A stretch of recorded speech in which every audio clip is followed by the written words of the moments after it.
Hello and good morning, everyone. Welcome to your morning briefing for Monday, the 28th of April, 2025. I'm your host, Mike Shelby. Thanks for tuning in, everyone.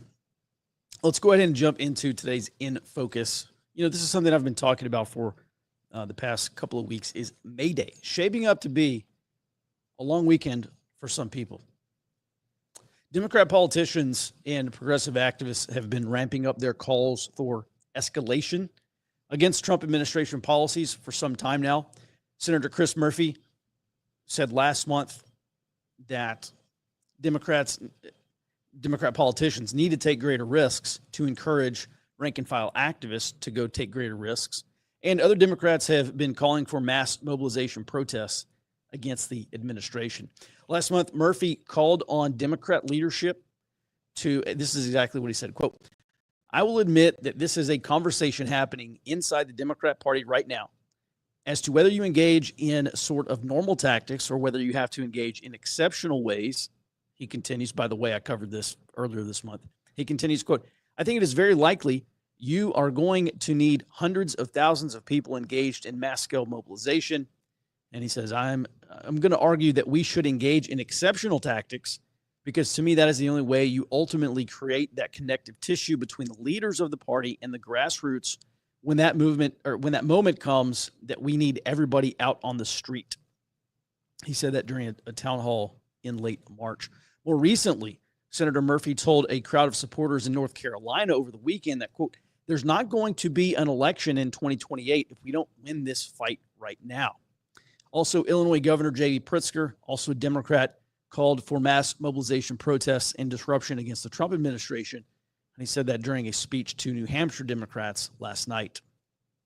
Meanwhile, progressive organizers say that they have now scheduled over 900 protests and demonstrations for May Day.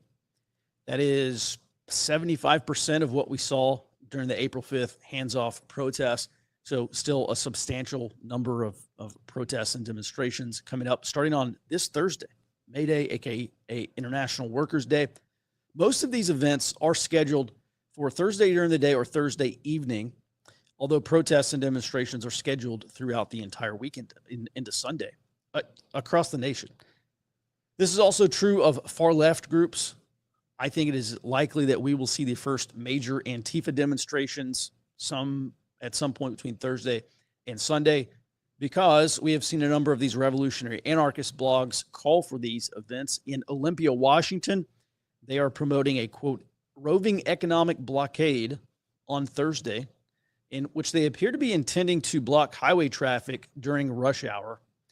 Last week, I reported on two other revolutionary anarchist events, one in Seattle, Washington, the other in Portland, Oregon, exactly where you think these things would be happening.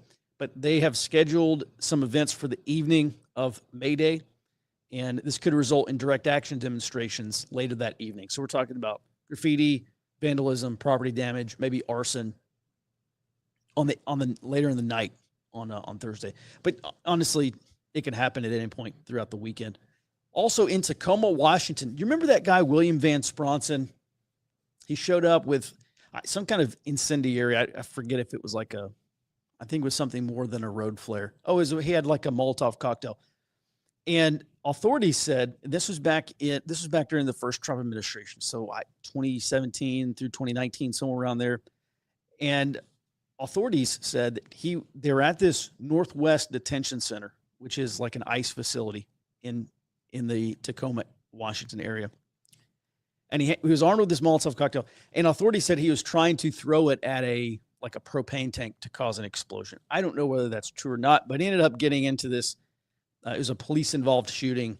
Law enforcement ended up shooting and killing this guy, William Van Spronson. Well, there's now going to be somewhat of a memorial march on the evening of May Day. Also, this is in Tacoma still, and that could turn into a direct action demonstration. It's always weird because they plan these things, or they're being planned for the evening, and it gets dark at, whatever, 7, 8 p.m., whatever at that latitude. And it's not just like at 9 p.m. they're all going to go home. So I look at these evening protests, the things that start between 4, 5, 6, 7 p.m. And, it's kind of like, hey, they're going to gather during daylight hours. And then once it turns into nighttime, then we'll see maybe some action. At any rate, May Day events are developing. They are a developing situation, and I'll continue to provide updates throughout the week. In closing, I've been warning now for a few weeks that protests have become sustained. They have met that bar. They have built support. And so we are looking at this transition now between sustained protests to direct action. And this is exactly what we see. This is exactly what we saw going back to 2016 into 2020. I think we're probably repeating this phase again, where you have symbolic resistance, which is where we've been. It is toothless but sustained protests. They've met that bar. They've built support. Millions of people, probably 3 million people turned out for the hands-off protest.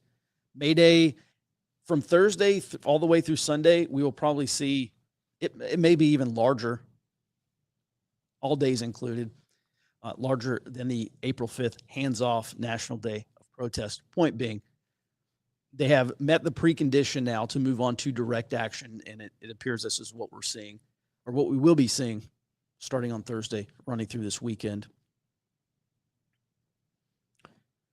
On an all call that happened a week or two ago, there was an organizer from CASA, which is a pro-illegal immigrant rights, pro-illegal immigration organization.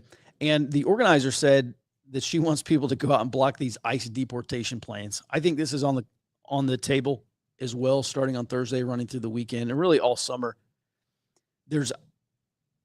I think it's in Phoenix, but there are definitely flights running out of, I think it's Mesa, Arizona. Yeah, these deportation flights. There's a contract, and they start in May, at some point, I think in early May. This is not a prediction, but if we were going to see some kind of cutting through the fence, activists trying to gain access to the flight line to block these flights, chain themselves to the wheels, whatever these people end up doing. I think Mesa, Arizona, or Phoenix, Arizona is probably a pretty good candidate.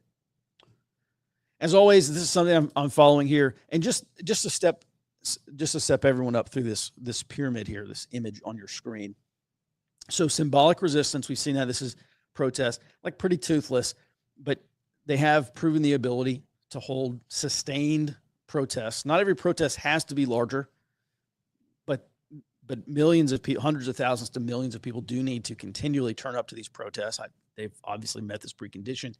Now they move into selective resistance. So this is strategic, targeted, still fairly low level, sporadic, direct action. Protests are when you stand on a street corner with a sign or a bullhorn and you express your displeasure against certain policies. Direct action is when you physically, directly intervene. So chaining yourself, doing this economic blockade, that's a form of direct action. Training yourself to throwing Campbell's soup on a painting or whatever these climate people are doing. That is a form of direct action. So this is where we are now. They have to build support for this low-level direct action. This is what happens during the selective resistance phase. And then when they encourage people to do this, the next goal is to get more and more people doing this. So we're in this transition from symbolic to selective resistance. Selective resistance is probably going to start on Thursday. And then the next goal is mass political defiance. How do you go from hundreds of direct action demonstrators to thousands or hundreds of thousands or eventually millions? Then you get into mass resistance, and then you're sitting on a potential popular revolution, probably ahead of or to coincide maybe with the 2028 elections. Could happen much sooner. We'll see. But this is something I'm following on a day-to-day basis. By the way, if you'd like to get access, we post protests and riots. We're posting all sorts of intelligence information, not just on the far left, but also what's going on between the United States and China, what's going on with the economy, what's going on inside the Beltway, this stuff that we talk about all day. We're doing that over on the Early Warning Network. Head over to www.earlywarningnetwork.com. Sign up for a free 7-day trial. Hop on there. Get access to one of our state-level information sharing hubs as well, and you can talk to people in your state about what's going on more locally. All right, with that, everyone, let's bring Robert on, and we'll go ahead and jump inside the Beltway here. Robert, good morning. Let's go ahead and start. There's some Republicans who say they're going to intervene on these Trump tariffs. What's going on? Morning, Mike. Well, this is coming directly from Mike Lawler, who's a New York Republican in a district that Harris won in 2024. And he said that Congress is going to exert authority over U.S. trade policy if Trump can't make significant progress in these ongoing tariff negotiations that the Trump administration has been talking about. I have seen that behind the scenes, some other Republicans have been complaining about these tariffs. I think mostly the concern is that they're in some of these swing districts that Harris might have won or Trump just barely won in 2024. And I think Lawler hosted a town hall over the Easter recess where he had got a lot of criticism and boos and jeers from some of his constituents. I think many of them were obviously Democrats in his district. Mm-hmm. But I think part of this is that there are Republicans who genuinely don't think tariffs are a good policy, combined with some of them in these swing districts that are worried about losing in 2026. Mm-hmm. Remember, that's a great point. This is something that Indivisible started talking about last November, and they've continued to promote it. You get these progressive activists, you send them out to these Republican town halls during these recess meetings, and you make it look like these policies are incredibly unpopular in these districts. And the intended effect, there were two intended effects. Number one, push Democrats to take more aggressive action. Number two, target vulnerable Republicans. And I think you mentioned that this is a district that Kamala Harris won. So he is a vulnerable Republican. It looks like the Indivisible strategy is having an intended effect if they're pushing Republicans now to adopt these anti-Trump policies. All right, thanks. Let's go ahead and move on to the next item. I guess the House is planning on cutting federal pensions. This is not going to sit well with a lot of federal workers, which I kind of question. Does this not have also the intended effect of making federal work less attractive? So this is an amendment to that reconciliation bill we've been covering for a while. That's, Trump's major legislative agenda item.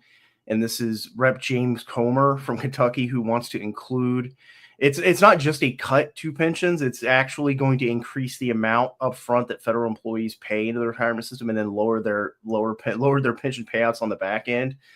And I think this could be partly a move to try to incentivize more federal employees to take things like these fork in the road deferred retirements, which are deferred resignations, which I've seen that there has been a major increase. I think we covered a couple of weeks ago, something like 20,000 IRS employees were considering taking it. There's thousands of federal employees across multiple agencies.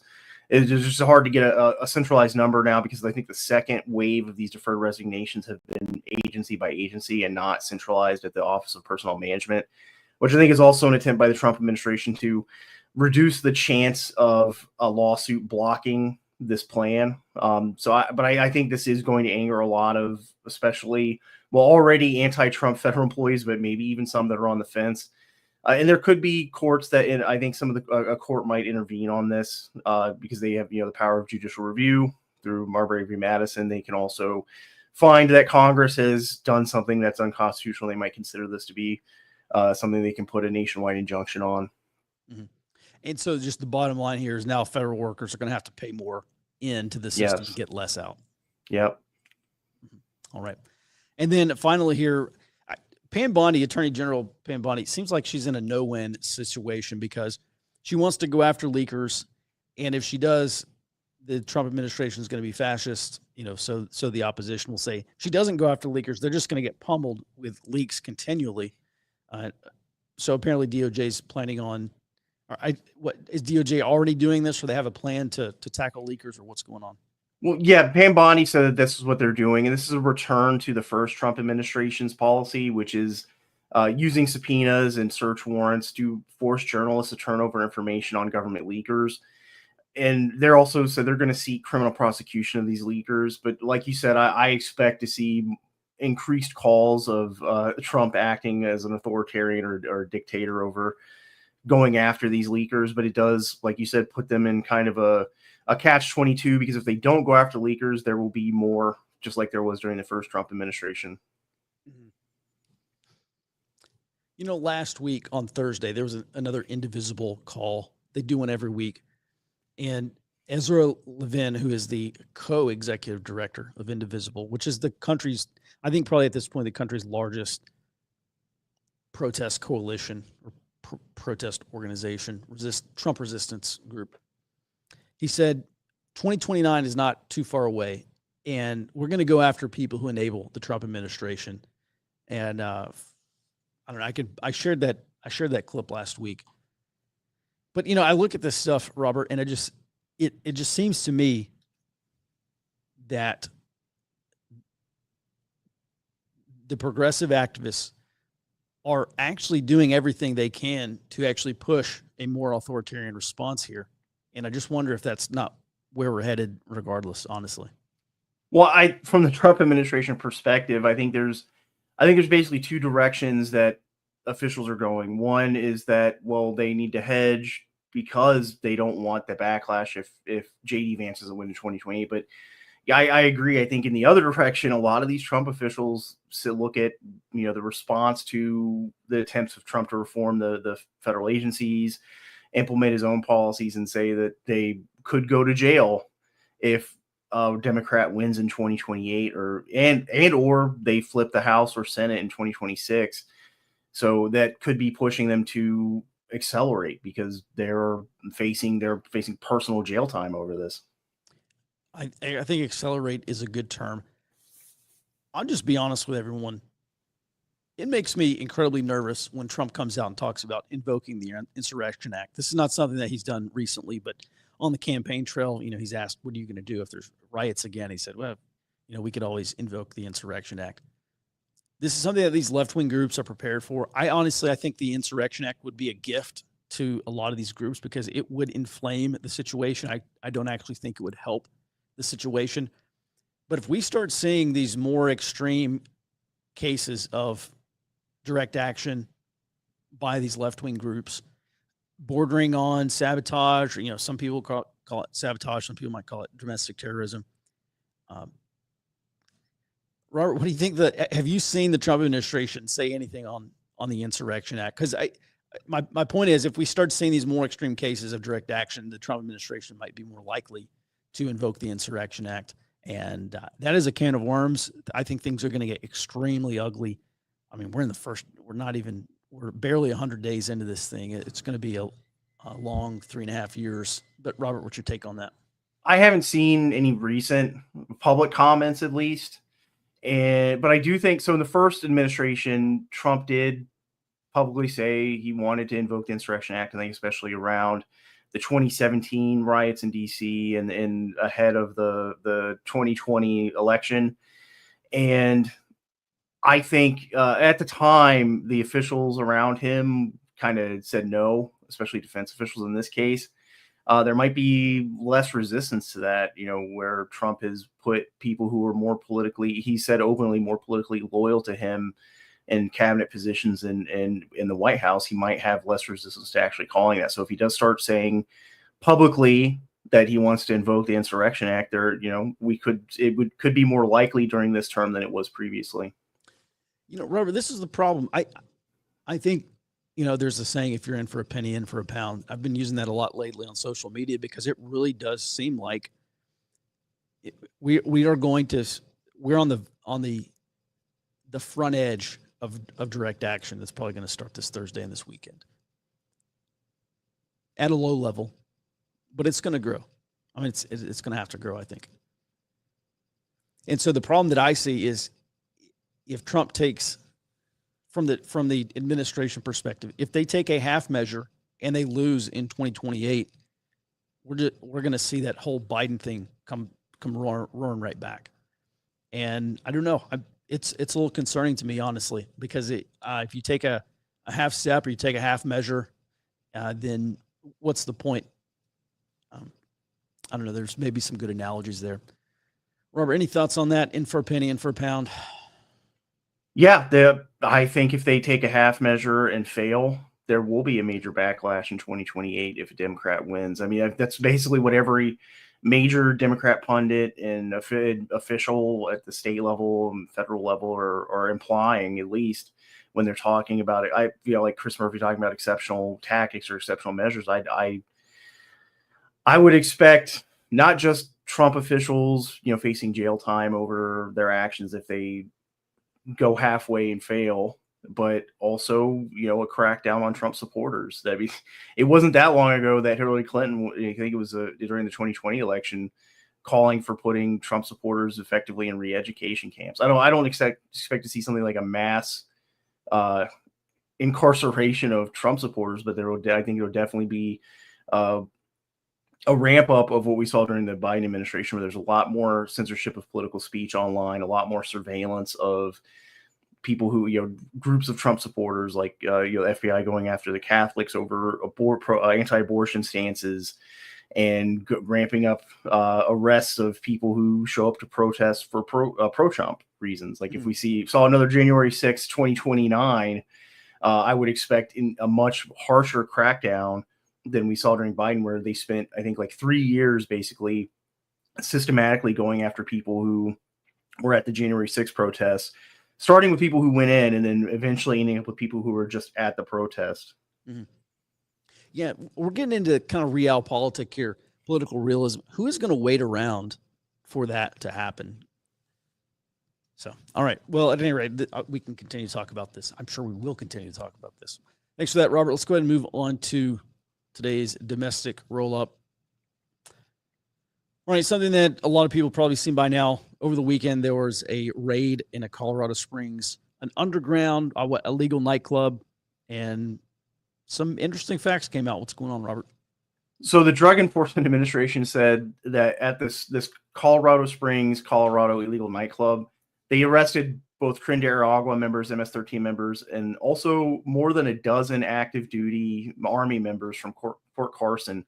And they said that it was a mix within these service members. It was, some of them were there for, in the club as patrons, but some were actually acting as overt armed security for the club.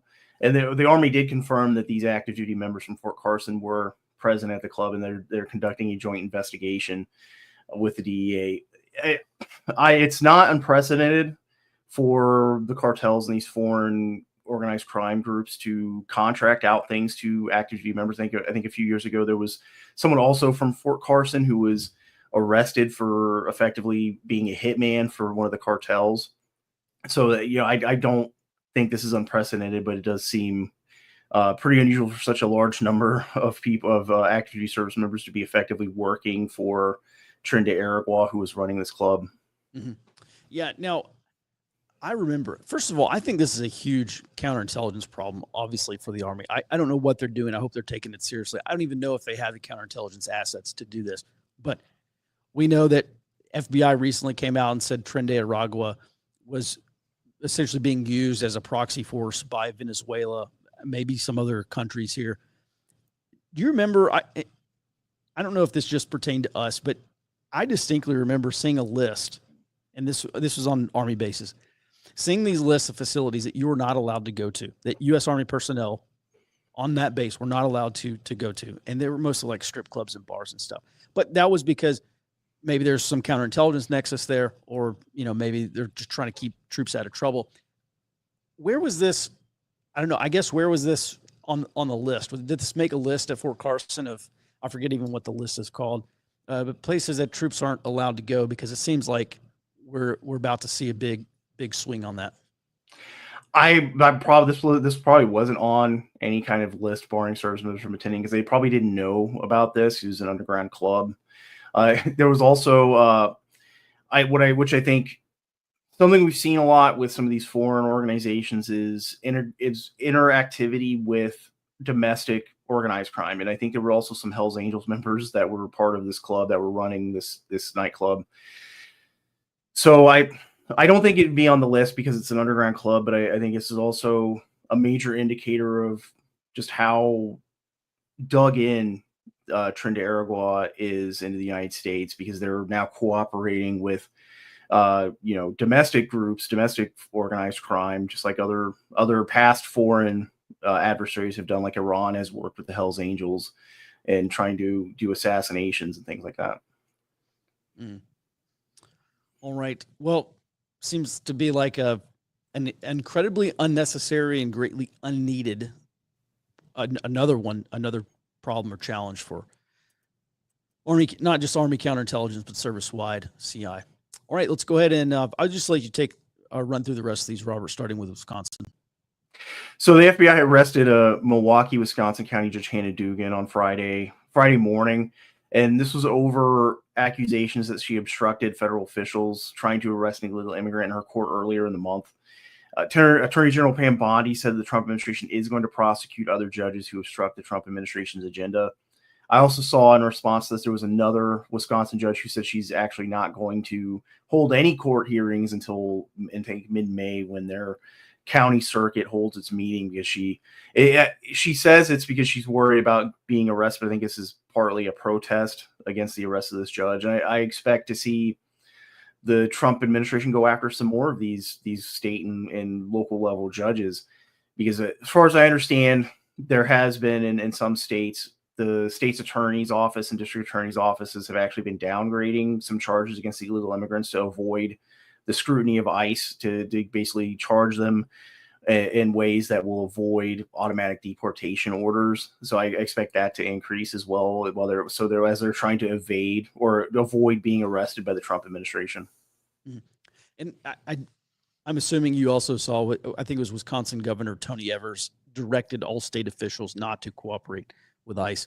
I'm not sure at what level this becomes obstruction versus non-cooperation, but obviously it seems like more states are going to be headed towards this way. All right, Robert, thanks for that. Let's bring Jared on and we'll talk about some China stuff. So over the weekend, China jumped on an island claimed by the Philippines. It's basically a sandbar, but the Chinese have a habit of just taking these and then building them up into proper islands. And it's 4 nautical miles from a permanent settlement of the Philippines. And the Chinese said, we are doing this to monitor Philippine illegal activity. The specific quote was, the Philippines' illegal landing and other acts of infringement and provocation, because China claims the entirety of the South China Sea. It's 4 nautical miles from it. So like you can see the Philippine town that they're next to. Staying on China, they're also alluding to decoupling. This is coming from the deputy head of China's National Development and Reform Commission. He said that China can get by without U.S. imports of feed grains, oil seeds, crude oil, liquid natural gas, and coal due to diverse sources of these resources in the international market. Jared, just briefly, what's that Chinese term about eating bitterness? I'm actually not familiar with that one, but I am familiar. Yeah, with I think that's concept. like a Mao, basically a Mao saying. Basically, the Chinese Communist Party is happy to allow the Chinese to suffer in order to achieve these kind of Chinese national priorities. I think that's probably where we are here. Okay. Plus, China knows we have midterms coming up a few more years down the road. Maybe Trump gets swept out and all these policies reverse. All right. And then turning now to Iran. Yes, there was a large explosion that happened in one of their key ports. It's Bandar Abbas. Now, Bandar Abbas, I know it's kind of obscure for most people. There will be a map on the report.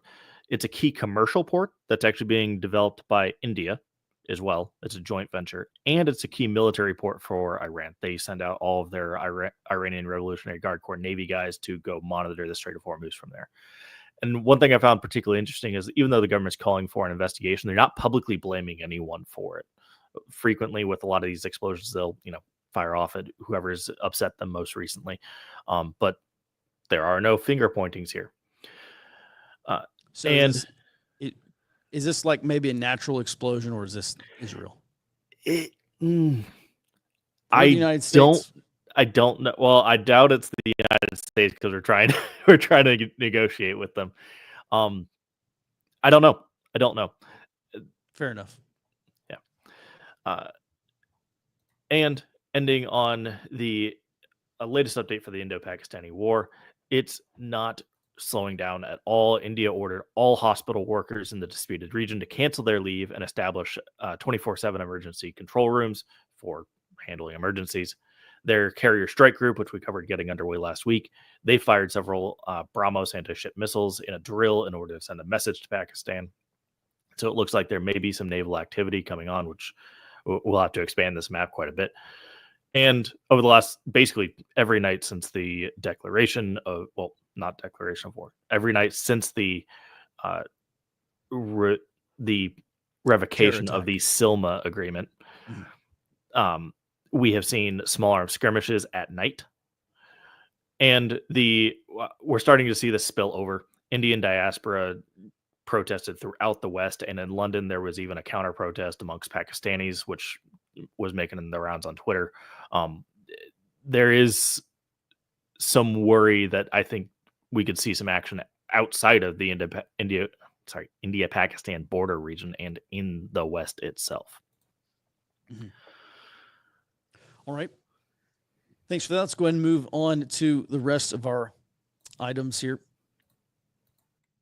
Robert, this is something that we've seen Freight Alley, and we've seen the trucking companies and truckers and freight waves and a bunch of trucking logistics companies talk about this collapse of Chinese container ships, collapse of trade volume or import volume at ports, that has follow-on effects to the trucking sector. Apparently, we're now weeks away from seeing emptier shelves due to lack of Chinese goods. What's going on? So this is coming from cargo booking platform Freightos. Their head of research said that U.S. supply chains are going to experience what he called a whiplash effect, because after we see these imports slow down, when they do eventually restart, it's basically going to congest all the U.S. ports, because they're not designed for this kind of on again, off again movement of cargo, but for steady state. And there are some other experts like John McCown. He's a senior fellow at the Maritime Strategy Institute, and they're saying that the shipping industry is facing what he called an unprecedented macro headwinds. So we have seen for the last month or so some of these West Coast ports warning about this, that they're expecting a major slowdown in shipments in the second half of the year. And there have also been a lot of some of these major retailers like Target and Walmart have actually been going to the White House to try to warn the Trump administration about this. There could be shortages of some consumer goods and possibly even agricultural imports due to these slowdown, which is, I think, it's not just the tariffs having this effect, but also these proposed port fees on Chinese-made ships. So we've seen a lot of these shipping companies try to reconfigure their fleets that are headed to the United States to avoid these multi-billion-dollar fees. So, but the second order effect of this is going to be, I think, this congestion, this what do they call a supply chain jolt at ports, where it could take about the same amount of time as the slowdown happens. So if we see 3 months of import slowdown, we could expect 3 months of major bottleneck as these imports catch up. So not as bad as if the International Longshoremen's Association strikes that happened late last year and were expected to happen in the beginning of this year, where it was 1 day equals 1 week of congestion, but it's still going to be a major bottleneck in U.S. supply chains. Mm-hmm. Yeah, it seems to me like the disruption would last longer than the actual stoppage. So here we are. By the way, and this is something that I've seen a lot of these investment banks talking about over the past couple of months as well. The longer this U.S.-China trade war goes on, the more impact the economy will have. Trade, retailers. I think some like 40% of U.S. toy retailers now expect to go out of business because they can't get all the cheap Chinese stuff. All right, thanks for that, Robert. Let's go ahead and move on to your questions for this week, starting with this one. With so little popular support, will leftist protests and direct action serve to achieve political objectives, or will deepen the disdain for active thuggery? Well, the direct action is intended to build pressure, kind of an indirect political effect. The goal of a protest is to show people how unpopular certain policies are, with the intention or with the desired effect of having the administration change course on these perceived unpopular policies. These protests are not politically significant. They're not having an actual impact on the political process or on the Trump administration's calculation, which is why these protests are now in position to escalate to direct action. So popular support is it's kind of a funny term. You don't actually need popular support to sustain protests or to sustain direct action. You need probably like 15 to 30% of the country backing direct action. I think they're probably there. 15% definitely, 30% probably there, depending on what form of direct action and the effects. So I think I don't see why it wouldn't do both. Why it would not also have not only intended to achieve political effect here, but also deepen disdain for active thuggery. You're going to get this bifurcation again, like we saw in 2020. Some level of the country is going to support direct action, protests, etc. The reverse image of the country is going to see the reverse. So I think it's going to be an accelerant for more to come. And we'll go ahead and get to these questions. What is, or is there direct evidence of China funding these groups? I don't know if there's direct evidence. If there is, listen, I don't have receipts. I don't have access to financial data. So I couldn't tell you. A lot of this stuff is going to get laundered anyway. So it's not just like someone can definitely say it's being funded by China. It's a possibility. Should Trump do more rallies to prove his support on the ground? I don't think he needs to prove his support on the ground, but I'll tell you, if we do start seeing Trump rallies like we saw during the first administration, I think there's a very good chance we see counter demonstrations also occur. So I'll just be honest. I don't see the upside in doing you're just going to rally the base. If Trump wants to rally the base, yeah, sure. He'll go do a rally. I don't think he needs to right now. Or is it true that Chinese customs has stated they will no longer supervise goods and articles included in the management of drugs, veterinary drugs, and medical devices? All right. Jared, I don't know if you saw that. I saw it over the weekend on social media. The Chinese said they're no longer going to supervise, kind of like maybe they're no longer going to do quality controls on pharmaceuticals headed towards the U.S. I don't know to what level they were already doing that and how much they're actually going to be stopping that. However, did you see that? I did not see that. I missed that over the weekend. But I was going to say I saw somebody doing lead checks on Chinese products, and basically anything that wasn't glass popped positive for lead. So to your point, to what extent were they already doing it, and is this just being open about what they're doing? All right. That's follow on. Oh, sorry. Yeah, this is a follow on. They'll no longer guarantee these products' quality. Yeah, I don't know. I can't confirm. I didn't see the exact source on that, but it just said Chinese authorities. I would just assume it's true at this point.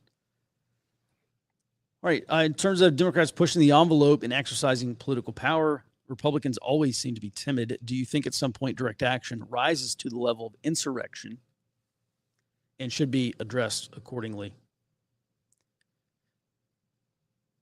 Eventually, yes. Yeah, it will get there. It will get there when we move past selective resistance into the mass resistance phase. I think people will refer to that as an insurrection. They refer to the 2020 as an insurrection. One of the terms that's thrown around some of these far left groups is a revolutionary rupture. And this is not a progressive thing. This is the far left thing. This is the revolutionary anarchist thing, the Antifa thing. You rip the fabric of society and you get a revolutionary rupture. You build up there's so much pressure in the system, and this happens during the acceleration phase. If we look at this in kind of the three pillars or three phases of low intensity conflict, you have your fault lines: religious, racial, ethnic, ideological, political, whatever, class-based, economic-based. The fault lines. That's where the tremors start occurring. And then you have your accelerators of conflict. So we have a pot of water that's on the stove, and it's heating up, and we start seeing these little bubbles pop up, and then we get a low boil. Those are accelerators. These events, media coverage, agitation, propaganda, political violence starts to heat things up. And then you get your trigger, and that's when the pot of water boils over. So I look at these are broadly the three phases of what we're looking at. We are in probably the first couple of innings of the acceleration phase. There's not enough pressure in the system right now, right? I mean, you think about a balloon can only hold so much air before it pops. We're not close to the popping part yet.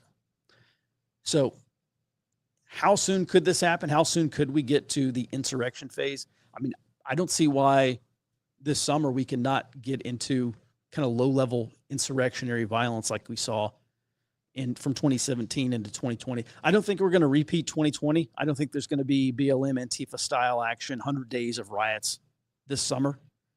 That becomes more likely as time goes on. I don't think we're there yet. I don't see us getting there this year, but I don't have a crystal ball. The end of the year is a long way away, so we'll see. And then what's the threshold?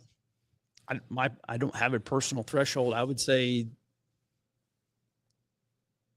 I think when people start getting arrested for felonies, if they start blocking these ICE flights or, well, I guess the judge was already arrested and charged with felonies. It's one thing to go in and do a sit-in or occupation and be arrested for trespassing. It is a different thing when we start seeing RICO charges thrown out.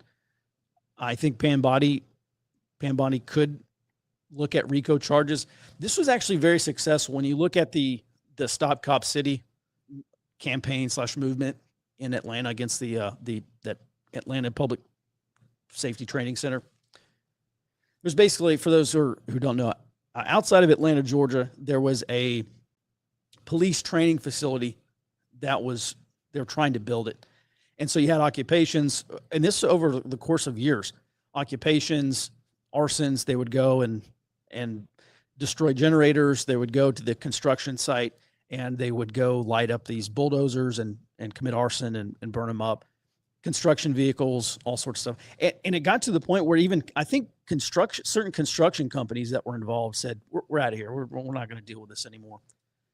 And so eventually what happened was that in 2023, I believe, the state of Georgia came out and dropped RICO charges. They arrested, I think, something like 60 or 61 of these militants who were taking part in the occupations, in the direct action. And a handful were even charged, I think, with some kind of domestic terror statutes. That had a huge chilling effect on these groups, so much that I think Stop Cop City, I don't even think they're active. I don't think they do anything anymore. So could we see RICO charges? Yes. And I think at some point the DOJ will have to seriously consider how many people do we arrest and how high does this go? And so RICO charges obviously going to be on the table.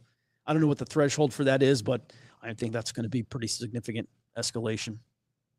All right, if Trenda Aragua are terrorists now, what will happen to the servicemen who are working for them? Some folks say it's treason. I don't know, Robert. Obviously, UCMJ, Uniform Code of Military Justice, there's going to be some sort of military trials for these people. I'm not sure what they could be charged with. Any ideas?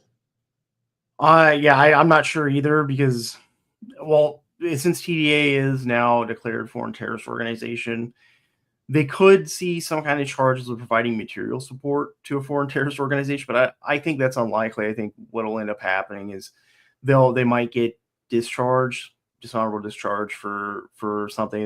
They'll definitely see some kind of UCMJ action. Probably not something like providing material support to a terrorist organization, even though technically that could be on the table. Mm-hmm. Yeah, maybe in a worse, seems like that would be kind of a worst case scenario. All right, there's 4 questions left, and we're going to get to these 4. Everything else, shut off here. If the U.S. goes to war with China, would you say that you would bring the nation closer together or break it further apart?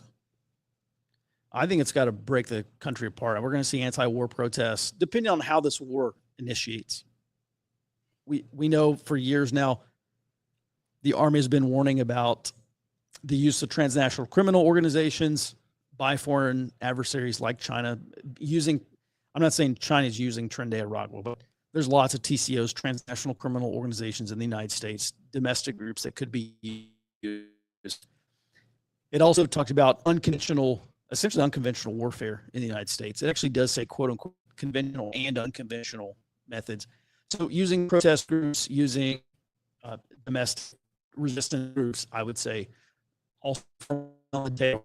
I war with China would unite parts of the country, but we just see a huge fracture. That's my take. All right, Robert, I'm not sure how much you're cutting out there, but we'll move on. All right, with these small arms skirmishes at night on the India-Pakistan border, what sort of night fighting capability do both sides have? Jared, have you seen night vision, thermal? What are these countries using here? Or just tracer rounds or spray and pray? I have not seen what exactly they're using. I'm going off of government reports like, hey, we've had these skirmishes over these days. I can take a closer look if you want the tactical level to find out, but as far as I know, they're fairly modern, so it could be a combination of both. Okay. All right. And I'm not sure if I'm cutting out yet or not, but all right, listen, we'll save the final questions here. I'm not sure if my internet's cutting out or what's going on. All right, everyone, that's going to do it for today's show. Thanks so much for the support. Thanks for watching. Head over to earlywarningnetwork.com. Sign up for a free 7-day trial. Once the show ends, we move to the platform, news and intelligence sharing platform. Find out not only what's happening at the global level, not only at the national level, but also jump in one of these state hubs and talk about what's going on at the local level. Share information with like-minded folks. Thanks again for watching. That's going to do it. We'll be back in your inbox tomorrow morning, back on the show, starting at 08 Central Time. Until then, be well and stay out front.